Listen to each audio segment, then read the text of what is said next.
you have now tuned in to my Blood, Sweat, and Heels recap. Guys, be sure to subscribe if you have not yet done so. Also, be sure to share this video wherever you like to share videos. Okay, we won't put our fingers crossed today because earlier on my fitness channel, I had put a video up and the whole entire video was so freaking low that I had to re-upload it and go through the whole editing process and try to raise the volume. So I'm hoping that it's not something that's going on with my iPod that I normally record my videos on for this channel. But like I said, we're going to keep our fingers crossed. I don't know what the heck happened, but I noticed that happened in like 2 of my other videos. My Real Housewives of Atlanta, it was kind of low, and another video, I forgot which one. It might have been my last Blood, Sweat, and Heels too. That it was like so low. I was like, damn. But you can, at least you can hear it. But the one I put up earlier, you couldn't hear it at all. So yeah, if you can hear this, then that's good. Give it a thumbs up, okay? Because I'm not really trying to. I have another camera. I have 2 other cameras, but this one is the easiest and fastest way, so I don't have to like be waiting to edit and go through a whole nother process. I can just do everything on here. Yeah, as opposed to my big camera, I didn't want to really set it up. And I have another camera, but I haven't used it as yet, so I don't really know the quality of it. And it's kind of a cheapy camera, so I doubt it's going to be HD on fleek. Not like this one is anyway. But anyways, let's go ahead and get into this recap, you guys. So this one's turned up and kicked out, okay? Episode 7. Micah and Daisy, they're hanging out. And can I say that Daisy's hair was super cute? Like, she had little bangs and her makeup was just perfection. She looked so cute. And Micah, she is kind of dating somebody, but not really. Like, she wouldn't really call it or consider it dating. But she's seeing him a little something. And he's a little bit shorter than her, but he's pretty intelligent from what he says. So she's giving it a shot, but taking baby steps. But she doesn't want somebody just for a fling. She wants somebody that she can see her future with. And I totally respect that. I think that a lot of people, especially when you're over like the age of 21, I think that you should more so be thinking of people that you actually see yourself with in the long run, and not just somebody to be like, yeah, this is my boyfriend, this is my girlfriend, but you have no plans or see yourself ever being with them in the future. It's like you're just wasting time, or just having somebody to chill with, and pretty much and chill with and have sex with, and just give them a label, even though it's nothing real or nothing serious. So now Demetra, she's having an event, and she wants a lot of bloggers and influencers to be there because she wants to have people that more so, or that are more so able to tweet to their following and put stuff on Facebook and blog about it and vlog about it and all those types of things. I'm like, dang, I need to get up in these circles. I need to be capturing these events and stuff like that. I mean, I definitely have been doing stuff like that, but not to that level. I guess because I'm not really on the blog side. I'm more on the vlog side, as you know. Close, but no potatoes. And that's totally the way people think nowadays. They don't just say, oh, I'm going to invite you to my party, especially if they're putting out all this money. It's, I want to invite you, extend this invitation so that you can give me something back in return. And which is helping them to either purchase their book or purchase whatever they are marketing, and also put that out to your following. Take pictures. That's an instant collaboration. Also, putting pictures of the book, the way that the venue looks, that's another way to promote that person and let everybody know what's going on within that private event and how amazing it is. Hopefully it's amazing, right? And hopefully that's what they're saying, nothing bad. But you can't really tell people what they're supposed to say. That's the only bad part about it. Daisy, she's going to get his CAT scan, and she's taking one of her friends along, and when she gets her results back, it actually seems pretty good. Like, things are getting better. So that's always a great sign. And she says she won't really know that she's cancer-free or not until 2 years. So she has to endure that long process of taking the pills and going back and forth to check and make sure that everything is in remission for about 2 years, which is a long journey, but it can go by pretty fast, because sometimes I sit here like, dang, oh, that was 2 years ago? Man, time flew so fast. But when you're going through the motions, at times it may not seem that fast until after you sit down and you just kind of reminisce. Arzo and her guy yesterday, they were together, and he's super sad and he feels disappointed in himself because he feels as though he's not really able to bring much to the table. He doesn't really have an income. As she said, he's a starving artist. And she said also that he had chose the wrong label, some small label, and not really doing anything for him. And it's kind of like one of those you live and you learn kind of life lessons that he's going through right now.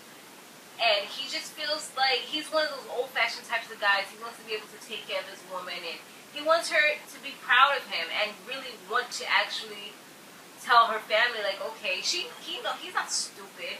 He knows that's part of the reason why she didn't want to tell her family. Because even if he's not black, I mean, he's not Afghani, or he's not Muslim, at least if he was wealthy, she can use that as a one-up. Okay, he's taking care of me, family. I'm not taking care of him, type of thing. You can have something to kind of combat whatever negativity they try to throw out there, but she doesn't have much, so I think that's another reason why she's kind of like putting it on the backward as far as telling her family who he is, what he does. Not to mention all the tattoos, right? Alright, so now it's Demetria's party, and Daisy chose to go, but the only thing about that is that she has to get her chemo medicine, and it's like urgent because she can't miss any days. She has to take like 6 pills. So she says, okay, you know what, I want to make sure that I support her, I support Demetria, so what I'm going to do is I'm going to have it delivered to the venue. She tries to do that, but it's taking forever. They're not coming, they're not answering the phone, so she starts to like break down. But luckily Arzo and Yesterday come just in time, as well as Melissa eventually comes out to check on her. I was surprised that Micah didn't come out, but I guess Micah was having too much fun with her boo thing, Mr. Kevin, as well as Chantel. And they help her to kind of calm down a little bit and talk to her, and then finally she does get in contact with somebody and she's able to get her medicine. Meanwhile, inside, Chantel is acting a fool. And you know, guys, I'm one that's normally like, it wasn't that bad. She wasn't really doing nothing. Demetria was just being judgmental. But this time around, I did not feel like Demetria was wrong, or like Greg was wrong. And you know when Greg gets into it, because Greg seems like a really humble guy. He normally doesn't get into certain situations, but when he sees his wife or his wife-to-be feeling a certain type of way, any man, I think, would step in and kind of say something, especially if she can't do it at that moment. So she's there doing the Q&A, question and answer. People are asking questions, and it's probably recording and everything. And Chantel's over there. I guess she was getting bored, and she's making noises. She's saying, Micah, Micah, Micah. And it's kind of distracting. I know if I was giving a speech, to hear people over there on the sidelines making a whole bunch of noise, it can kind of throw you off, make you ask somebody to repeat the question, and things like that. And it's just very unprofessional. So first he comes over, he kind of talks to them really nicely, tells them, and Micah was a part of it too, but she was more so listening. I don't think she did as much. It was more so Chantel that was being very loud. I think she was kind of drunk. I don't know how many glasses of champagne or wine she had, but she was over there dropping glasses. It was just really distracting. So he comes over, he tries to talk, and they calm down for a minute, then start again.